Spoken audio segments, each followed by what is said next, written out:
Hello friends, this is Odds, or a very convincing voice impersonator, and we've had some really fun comparisons last week where we pit against each other very good killers that could demonstrate how Huntress and Deathslinger measure up, how Bubba and Billy measure up, and the next one I am bringing to you is a very unique one. We are comparing Hag and Trapper.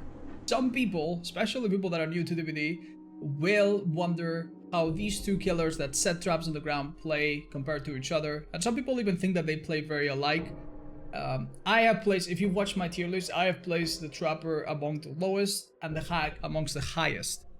This also upset many people, and today I'm going to try to show you a little bit what makes them good, what makes them bad, and what makes them hard. And we're going to see two matches play against some of my friends who are very good survivors.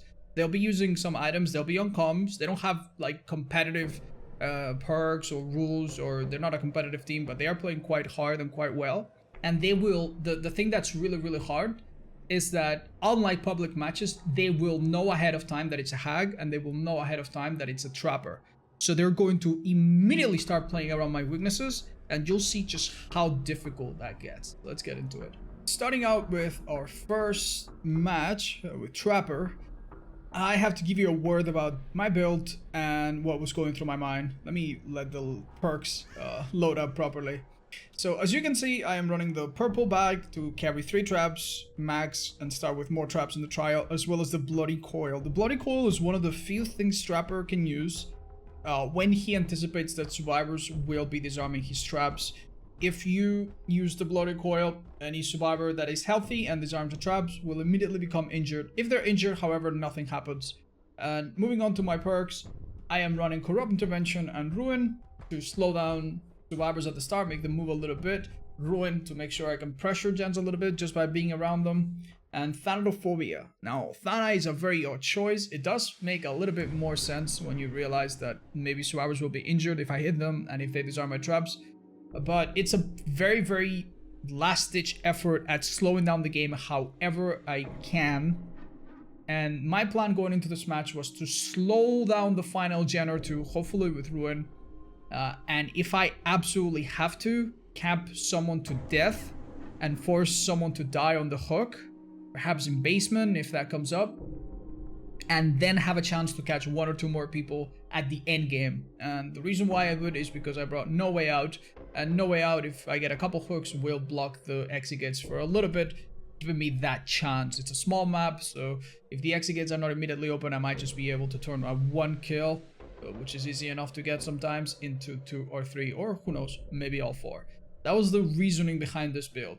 Now, I could have also gone the route of using darkening add-ons on my traps and trying to set them up in very unusual places, but when I've played in this manner against survivors like this, it is typically pretty useless. Survivors will constantly be very careful about their feet, be very mindful about their pathing. If the moment they see me, they will begin to call me out throughout the match. If there's an area I haven't been to and they know I haven't been to, then they'll run it normally. If they think I've been there before and they suspect I might have a trap, they'll probably just avoid it altogether.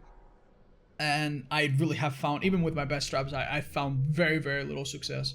This is where 4 good survivors on communications that are utterly aware that they're going to play against a Trapper really make a huge difference. If I had a minute where survivors didn't know it was a Trapper, I might be able to do a lot of damage and set up a lot of things.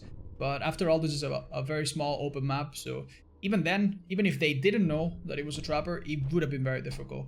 So my idea is to just sprinkle in just a few traps that are hidden and make other ones very annoying, so they have to deal with them by disarming them.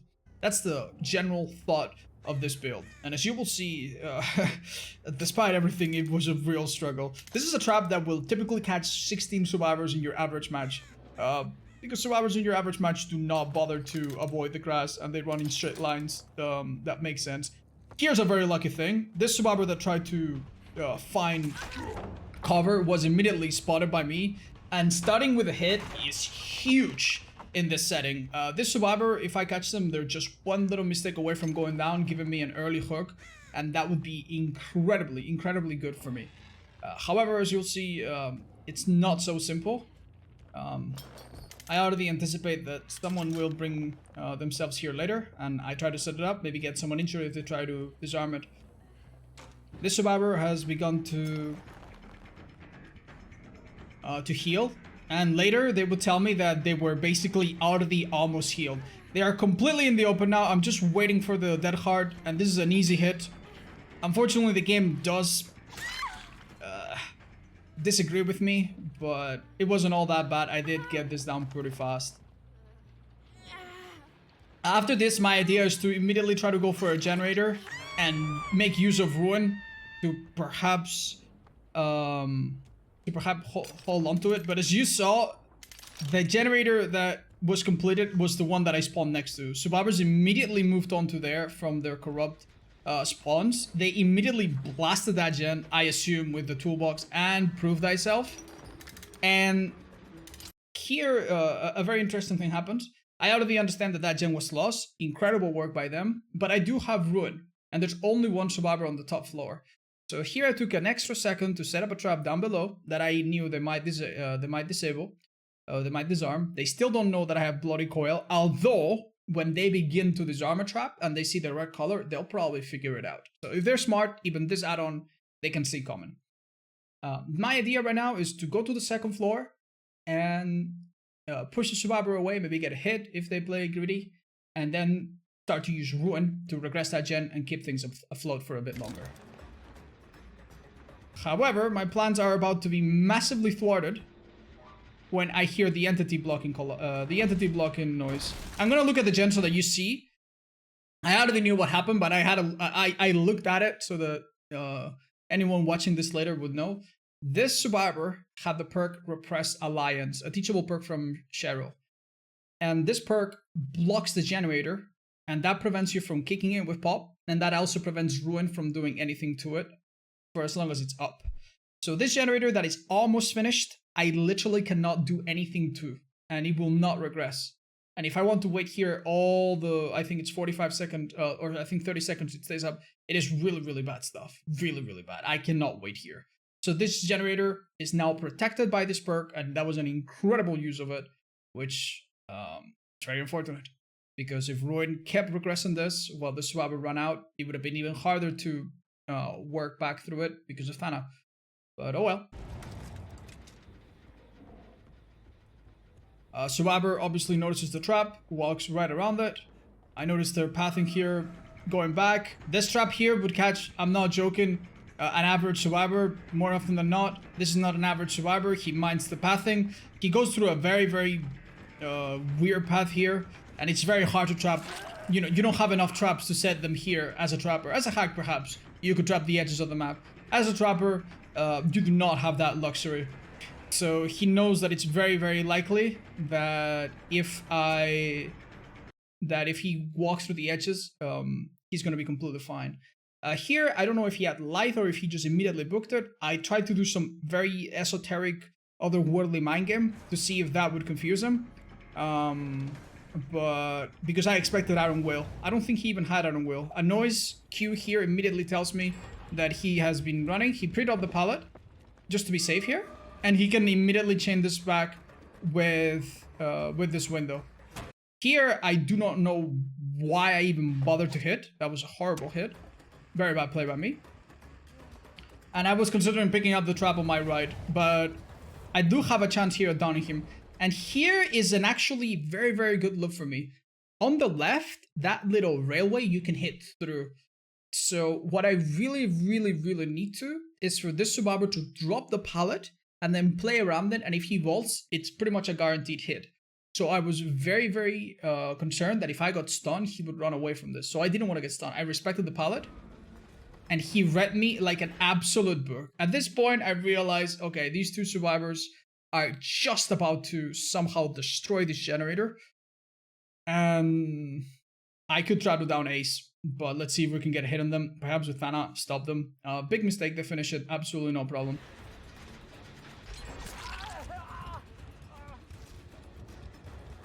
And here I realize I might have called the Nancy out of position, and it might be better to get a second hook on her, but it's not gonna be easy.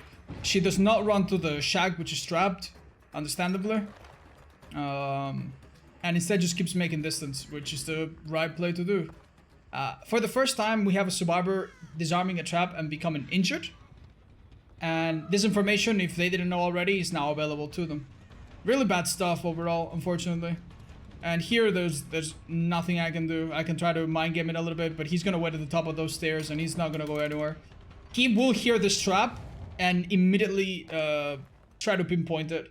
Very lucky for me, one of the more random traps I set near the start of the match works out and catches a survivor off guard. Had this not happened, my pressure here would be even less than it is now, with only 2 gens to go and 1 hook so far. That was the shack trap being disarmed. I could go and reset it, but it really is a losing battle. Any trap I try to pick up from the ground will notice here that Leonek, the Felix, has unhooked himself. So we have been hit by a deliverance. There's only been 1 hook, but the person that unhooked that Nancy was him. And he now unhooks himself, and he's completely fine for a little while since I'm so far, with everybody else doing work elsewhere. And here we notice Fang, who has healed, and Nancy, who's also healed. And this is very, very difficult. It might have been better here to commit to Nancy. That's what's going through my mind. But it really isn't easy. A little bit of Thana effect here, not too bad. That mind game did result in a hit, which was more than I expected.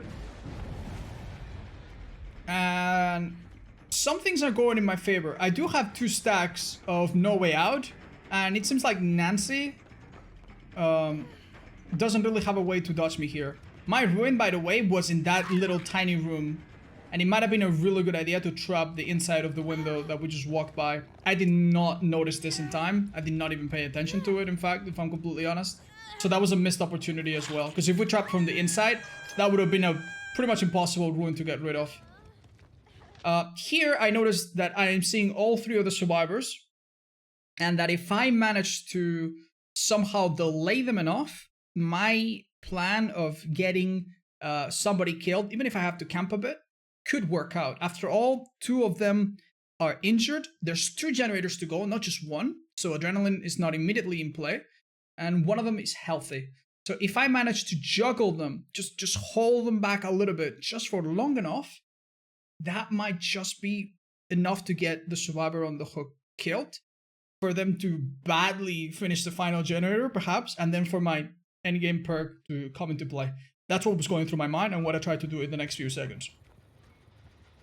However, there's going to be another survivor perk that we're going to get hit by in a few seconds, and I hope that you're paying a lot of attention. And let me know if you spot it before I tell you. So, in my opinion, this is the survivor I need to focus on the most, the healthy one, because he's the only one that can rescue here. But I am very, very scared that if I hit him, somehow one of the other 2 is going to slip in and remove the other person from the hook. So here, seeing that only one of them is healthy and that he's pretty damn far, I am absolutely okay with just starting to camp. Our survivor is about to die in just a few seconds after all. So that was the plan. Have you noticed the perk yet? Right, here, through my mind are going several things. Alright, only a few more seconds, you should be dead. Okay, I'm gonna try to have a back and forth with the survivor that I've just been chased, the ace, because there's a trap there, and he might have not seen it. If he steps on that trap now, then the survivor on the hook dies, then I hook him. This could really turn itself around. However, if you haven't noticed, the perk that is already working is camaraderie. I happen to hook and camp a person with camaraderie, a perk that you don't see very often in public games, because it's really not all that powerful in public matches. However, in this setting where I'm trying to camp someone to death, camaraderie is an absolute clutch of a perk. This perk has already triggered, and it's around this time that I notice.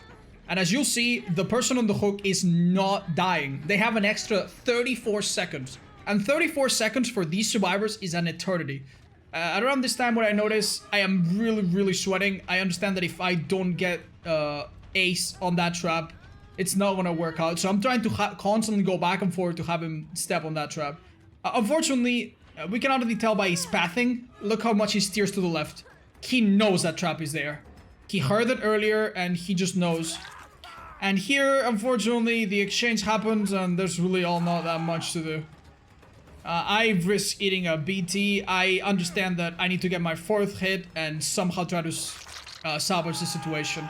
By the time I go to that generator, those extra 34 seconds means that they have absolutely 100% finished it. So instead, knowing that I need to cut my losses, I decide to maybe play in a different way and trap the exit gate already. If they have bothered to heal, or if they try to heal, this exit gate cannot be open without them healing. Unfortunately, the other exit gate was not as cooperative and was actually pretty damn far.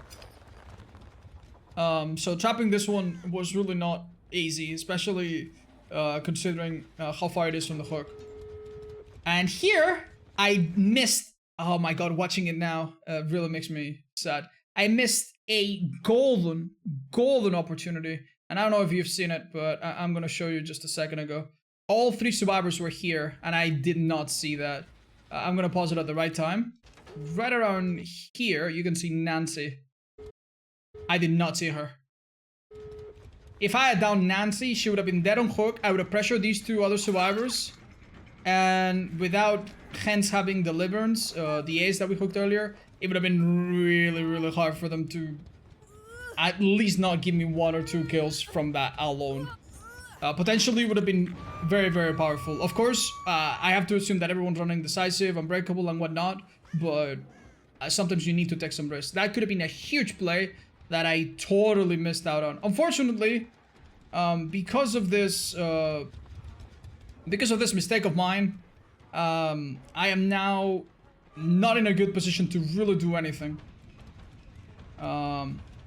Very lucky of me to get that. Here I understand that my chances here are very limited, losing the ace momentarily, and that I will only be able to hold this for so long.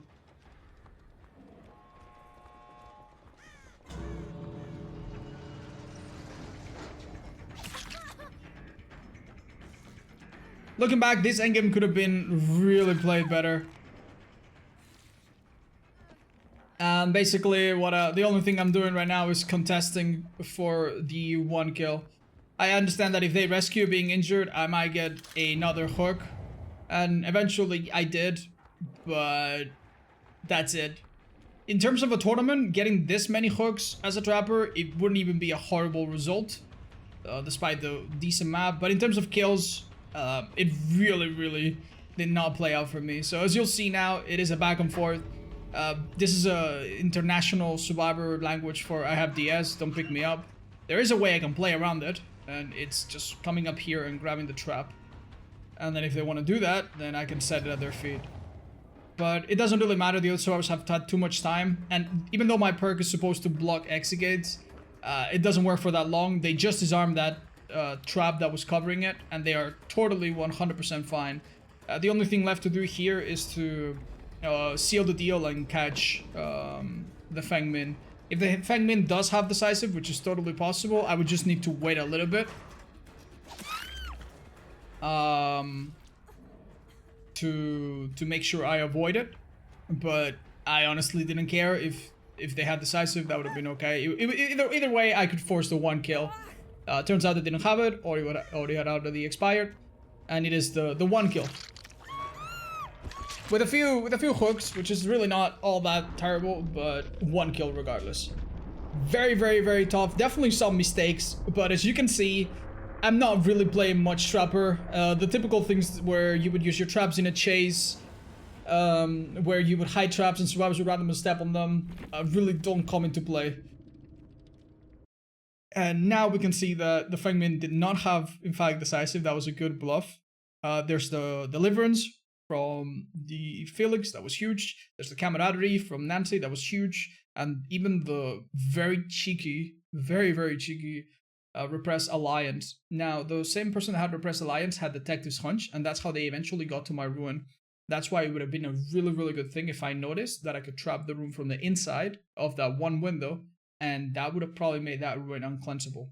So definitely some room for improvement, and goes to show that even in a very difficult match, you can still look for things to do better next time, and I'll definitely try to do that. But hopefully that shows you just how impossible it is to play a normal trap round when survivors are this aware. So props to them. And now we're gonna compare that to Hag. And I'm already gonna tell you that Hag is very, very, very difficult. Now, Hag relies ultimately on her ability to defend something. She's a good defender, but she's not a great chaser just by herself, right? And survivors in competitive and survivors who are very good excel at two things. They are very good at disturbing your traps. They know exactly how to do that without going down. And lately in comp, I hear that it's even common for survivor teams to really stretch out the match. And against Hag, what they'll do generators outside of her perimeter, and then they'll very slowly grind the game down. If they take a hit, they'll never go down. They'll take a hit and then immediately sprint away. And sometimes the matches against Hags apparently go for like 20 or 30 minutes. And eventually they do succeed and sometimes wins with very few hooks. This is something completely unheard of that you would never pretty much see ever in a normal match. But it's something that can be done when you expect a Hag. So knowing that it is a Hag, I took that knowledge, I told the survivors, and this is what happened. So moving on, we have started our Hag game in Dead Dog Saloon. Same rules as before. Survivors know what to expect and they have very similar items. I'm gonna set a trap right as I spawn and take 1 second to have a look at my build. The first noticeable thing that I took notice is that survivors do not have an obsession, which means there's no decisive strike, something that I'll take advantage of later. As for the add-ons, I have the Cicada, which increases my teleporting distance by 12 meters. This basically lets me teleport anywhere on the map, and it is very, very important with the perks. The other add-on is the Willow. This shows me the aura of survivors when they step on my traps. It is very good if I cannot teleport to a trap and I just want to use it as an information tool. In retrospect, in such an open map, perhaps it would have been better to bring a different add-on, although it was alright. As for perks, we're running Corrupt Intervention at the very bottom. I'm gonna get immediately rushed by survivors. They will immediately try to harass me and do gens. This is not gonna change that, but it will delay the gens they can work on far away from me and give me a better chance to set up a bit of a web without immediately losing gens. Unfortunately, you will still see that despite this, they will do 5 gens in about 5 minutes, which is really, really crazy. On the left on top, we've got Sloppy Butcher and Franklin's Demise, which works out really well in this setting against comp teams that have a good amount of items. With Sloppy Butcher, every hit will mean that healing takes longer, and healing taking longer typically means that I get to prepare more, defend more people on the hook, etc, etc. With Franklin's Demise, I make sure that they do not get to use their medkits, and if they have a flashlight or two that could really hurt me, I also take care of that.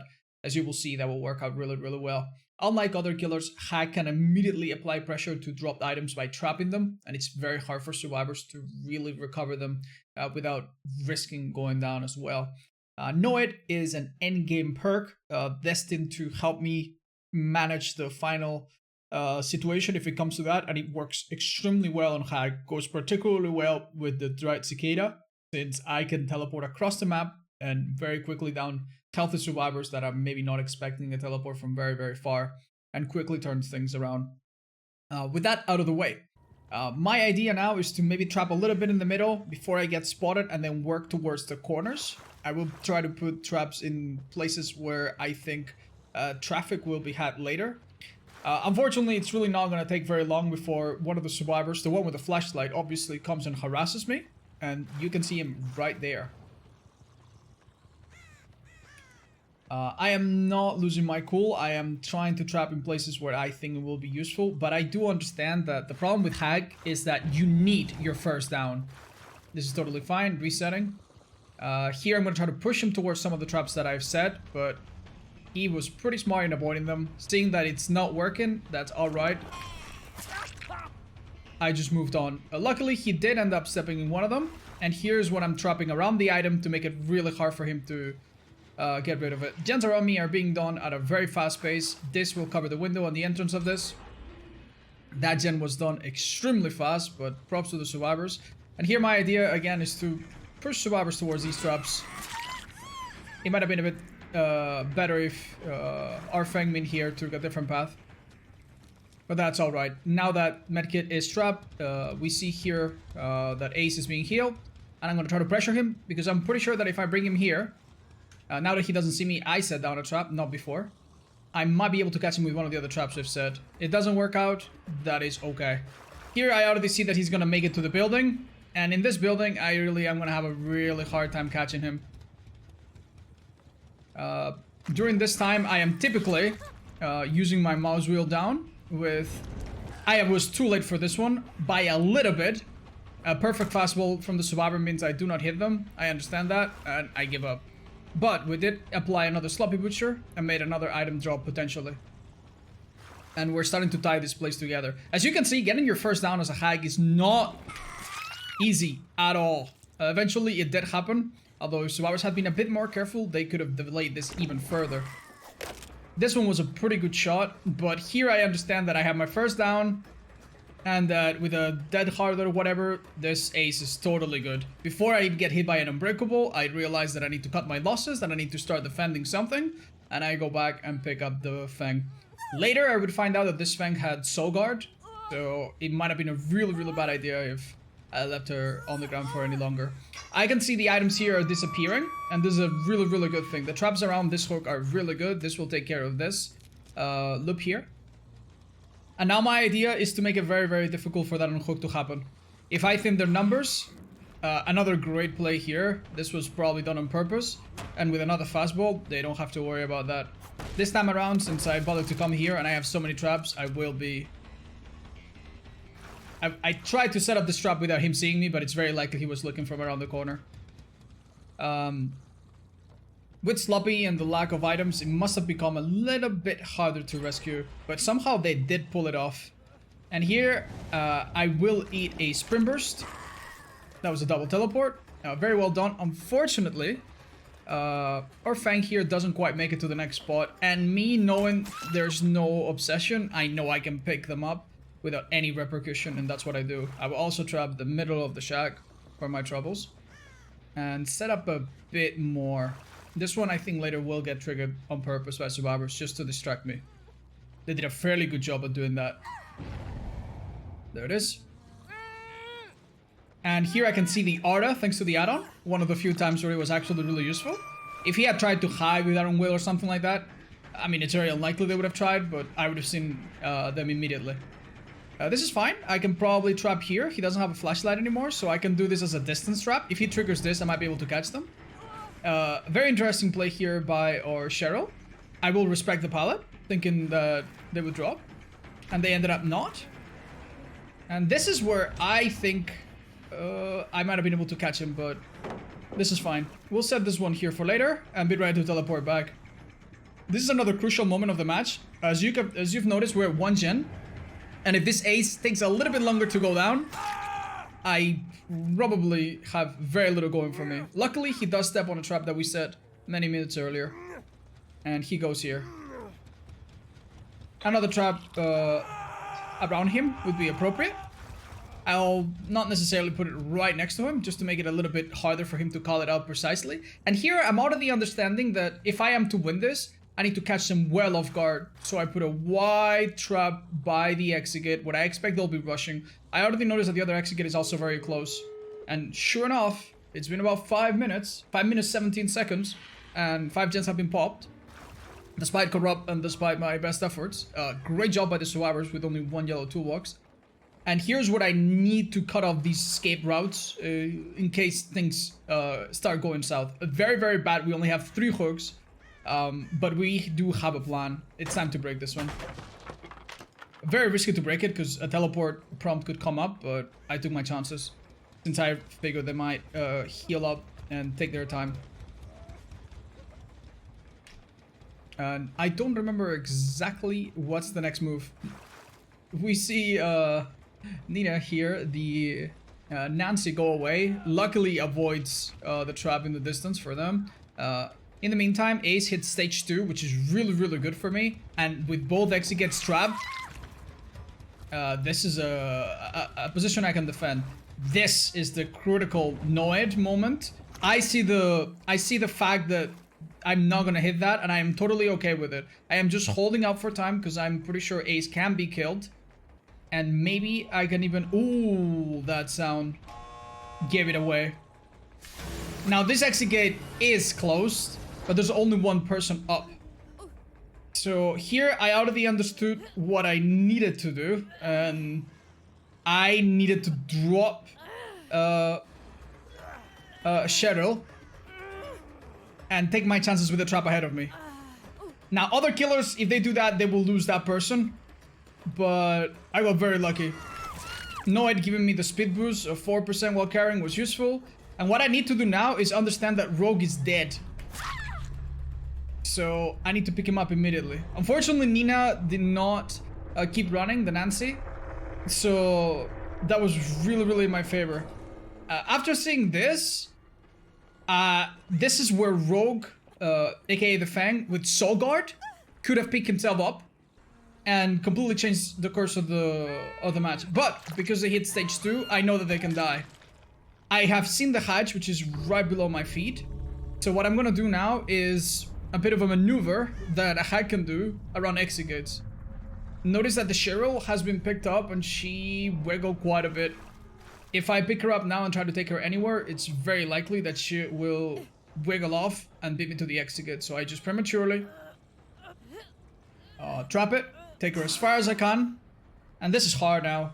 I think Cheryl's best chance would have been to go and pick up Nina, but with so many traps around the way, it is not easy. And eventually she does go down. And from here on out, it's pretty simple stuff. I just need to go close the hatch, and even if Nancy does not get spotted, I'll guarantee that she basically bleeds out. So as you can see, once the hack begins to insta-down, once the hack begins to have some to defend, she becomes a bit of a monster. Typically, in your normal matches, you'll see that this will happen pretty damn early on, and you'll have a snowball and chaos happening very early. Unfortunately here, it took a lot of preparation, Noid, and some really good add-ons, and a bit of luck. Let's be completely real. If these exit were further apart, this would have been impossible to hold, to make it happen. But as I said, fortunately, you don't have... Oh, nothing to give it to. There was a DC here. Fortunately, in your normal matches, you will not have such a struggle. And here you can see some of the perks that were in play this match. So after seeing that, does that make you change your view on Hag or Trapper individually against each other? Hopefully it was instructional and fun footage to watch. If there's two killers that you'd like to see compared like this, please do let me know. Much love and see you in the next one.